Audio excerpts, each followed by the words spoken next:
Okay. Can you see my screen now?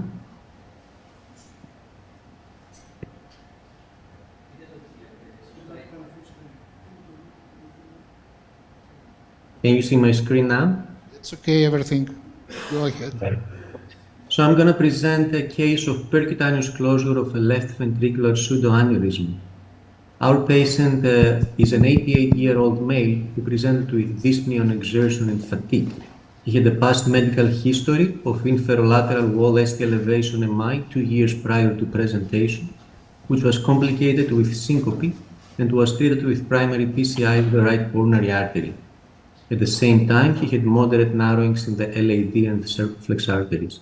He had chronic anemia and he was a former smoker. At the time of his presentation to us, he was thin, frail, with good vitals and a holosystolic murmur. This is his transthoracic echo. We can obviously see the LV, the LA, the thin inferolateral akinetic wall, and this cavity behind the inferolateral wall that actually communicates with the LV. And you can see the flow towards and from this left ventricular pseudoaneurysm, which is basically a contained rupture that happened at the time of his initial myocardial infarction. This is his updated left ventriculography in RAO and LAO projections. You can see that this is a large pseudoaneurysm, and one can imagine how this pseudoaneurysm steals blood from the LV and decreases the effective cardiac output of the patient.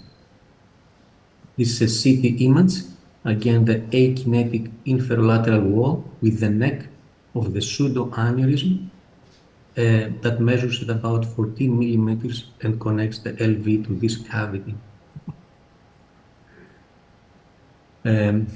Left ventricular pseudoaneurysms, unlike true aneurysms of the LV, grow and prone to rupture. So closure is, usually surgical closure is recommended. Moreover, our patient had the symptoms of heart failure, and we discussed surgical options with him, but we considered his request reasonable since he was 88 years of age, thin and frail, and he requested that if we can do something for him to avoid surgery. So we sat together and we made an interventional therapeutic plan for him.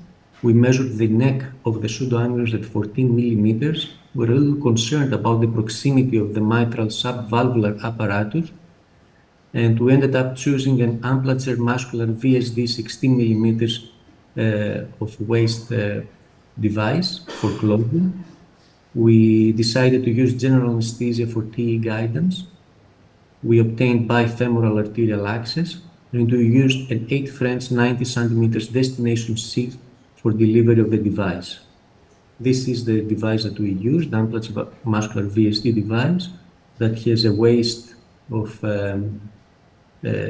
16 millimeters diameter, and the discs that it has are not that large, so we're hoping that this will not interfere with the mitral subvalvular apparatus. These are procedural TE pictures, and again, the anterior wall, inferior wall, the akinetic inferior wall with the neck of the pseudoaneurysm that is basically the free wall rupture. This is transgastric view demonstrating again the same thing, the neck and the pseudoaneurysm. And these are our procedural steps. From the left femoral, we inserted a pigtail in the LV, and from the right femoral, we obtained access to the pseudoaneurysm cavity with just a diagnostic JR4. We inserted a hand-shaped Amplacer super stiff guide wire in the pseudoaneurysm, and we exchanged the JR4 for the destination sheath, through which we inserted the device in the pseudoaneurysm, and we positioned it at the neck of the pseudoaneurysm, released it, and with a very good result, as you will see. These are more pictures from the procedural TEE. You see the device straddling the neck of the pseudoaneurysm. And again, the TEE pre and post, there was trivial residual flow. And these are some TEE pre and post frames that you can see the device here sitting well with trivial residual flow. The patient did well. He went home next morning. He had progressive clinical improvements, and 18 months after the procedure, he's doing well.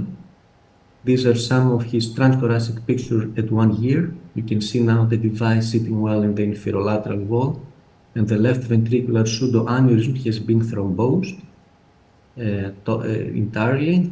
The mitral apparatus is intact, and there is obviously no flow in the pseudoaneurysm.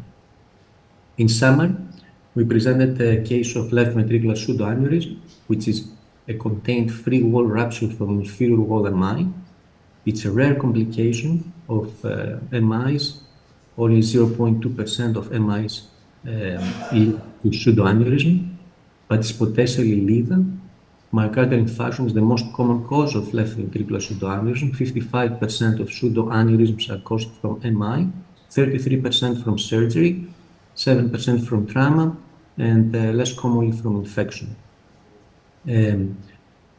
As it was mentioned, the pseudoaneurysms, unlike true aneurysms, tend to grow, rupture, and if they're treated medically, the mortality is very high, reaching 45 to 50%. That's why surgical treatment is recommended. However, surgical procedures are reported to have high mortality too, 10 to 30%, much lower than the medical treatment, but still high.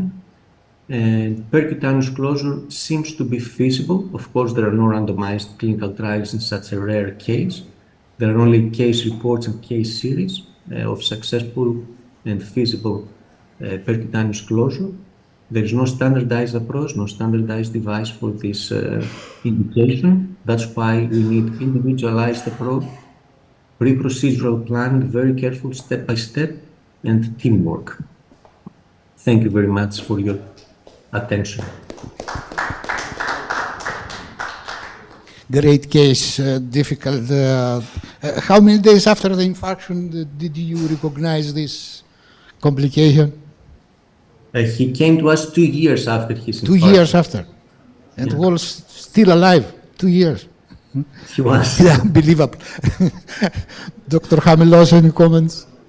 It's an amazing case, very rare. Never seen a pseudoaneurysm patient living 2 years after the infarction. Our experience is that those patients, they don't do well in the first case, the days after the infarction. So it was a lucky patient, and it was also lucky to have you as a doctor that you treated so nicely this difficult task. Congratulations. Nothing more to say. Yes, congratulations again, and we are moving to the last but not least presentation.